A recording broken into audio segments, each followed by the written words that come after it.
তা মাংসটা কীভাবে রান্নাতে হয় সেই জন্য আমরা চলে যাচ্ছি চুলায়। তাহলে পরবর্তী স্টেপে আপনারা দেখে নেন। আসসালামু আলাইকুম। আজকে দেখাবো সাদা মাংস।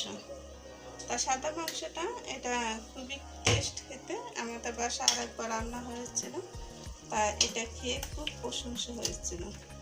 তাই এখন কোরবানি ঈদের যে মাংস আছে তার মধ্যে আপনার যত সুন্দর সুন্দর রেসিপি ছাড়তে পারেন ততই ভালো আর কি। তাই রেসিপিগুলো এভাবে করে সাদা মাংস, সাদা যত মাংস আছে যে প্রকারের সেরকম ভিডিও করে আপনি ছেড়ে দেবেন। দিয়ে দিচ্ছি লং, এলাচ আর স্টার মশলা,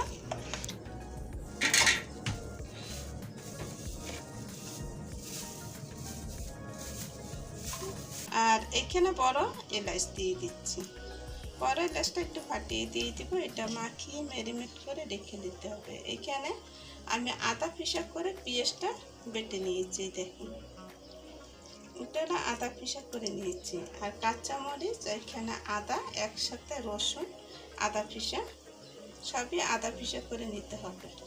আর এখানে আছে আপনার ধনে জিরা, আর আপনার ধনে জিরাই শুধু ধনে জিরা একসাথে করে নিয়ে নিলাম। তা এইটার মধ্যে মশলা বেশি একটা তেমন লাগে না, তারপরও আপনারা মশলা বুঝে শুনে দিয়ে দেবেন অ্যাড করে। আমি যে মশলা দিয়েছি সেটা আমার আন্দাজের মতন। আমি এখানে 1 কেজি মাংস, তার মধ্যে যে মশলাটা লাগবে সেই পজিশনে মাংসটা মশলা দিয়ে নিয়েছি। আমি এখানে লাল মরিচের গুঁড়োটা অ্যাড করব না, এখানে সাদা মরিচের সাহায্যে আমি কাঁচা মরিচ আর লাল মরিচটা বেটে নিয়েছি সেটা দিয়ে দিব। আর দিয়ে দিলাম এখানে তেল, সয়াবিন তেল। তা এখন সুন্দর করে এটাকে মেখে নিলাম।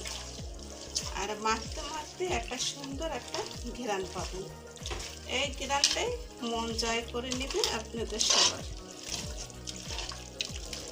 এখন আমার এটা সুন্দর করে মাখা হয়ে গেছে, দেখতে পাচ্ছেন। আর এখানে বাটা মশলাটা দিয়ে দিলে সবচেয়ে ভালো হয়। আপনার ধনে জিরা এটা একটু বেটে দিয়ে দিবেন, তাহলে খুব ভালো হবে। আর এখন দিয়ে দিচ্ছি দুধ। দুধটা এখানে 1 কাপ আমি দুধ দিয়ে দিলাম। দিয়ে একটু এটাকে মেখে একটু রেস্টে রেখে দেব। আপনারা না রাখতে চান তারা সাথে সাথে বসিয়েও দিতে পারেন। তা আমি বেশিক্ষণ না, 20 মিনিট রেস্টে রেখে দেবো। মিনিট পরে চুলায় চলে যাব। এখন এটা 20 মিনিট হয়ে গেছে।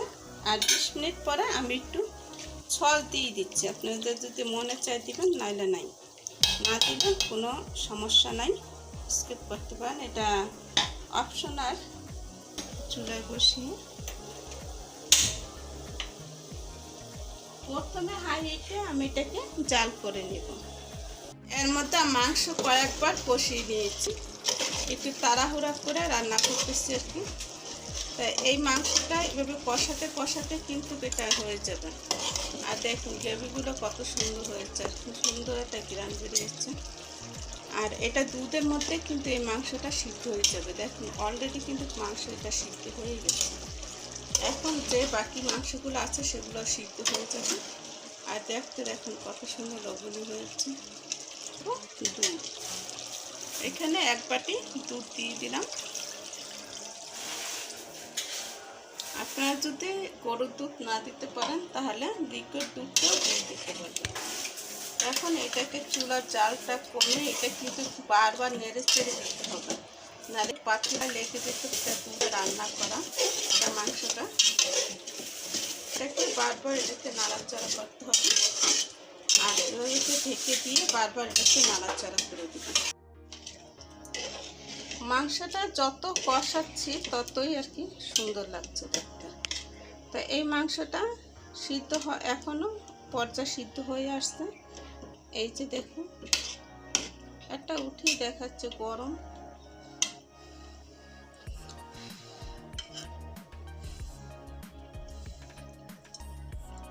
ভাই বন্ধু এত গরম যে ছিঁড়ে যাচ্ছে না। এই যে দেখুন হয়ে গেছে হওয়ার জন্য।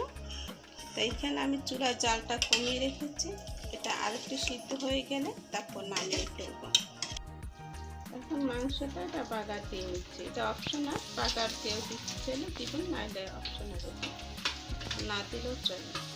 তাহলে মাংসটা আমার হয়ে গেছে। এখন আমি এই তেলটা এটার মধ্যে দিয়ে দেবো। তাহলে একটু এখন দিয়ে দিই।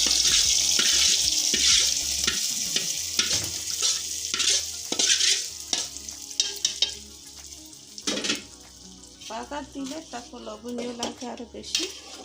তা এখন আমি এটাকে সুন্দর করে এটাকে নেড়ে চেড়ে দিচ্ছি। আর দিয়ে দিচ্ছি একটু শাহি হোমমেড গরম মশলা। এটার মধ্যে সব কিছুই পাবেন এই মশলার ভিতরে। তা এটা অল্প করে আমি দিয়ে দিচ্ছি, এটা অনেক সেন্ট।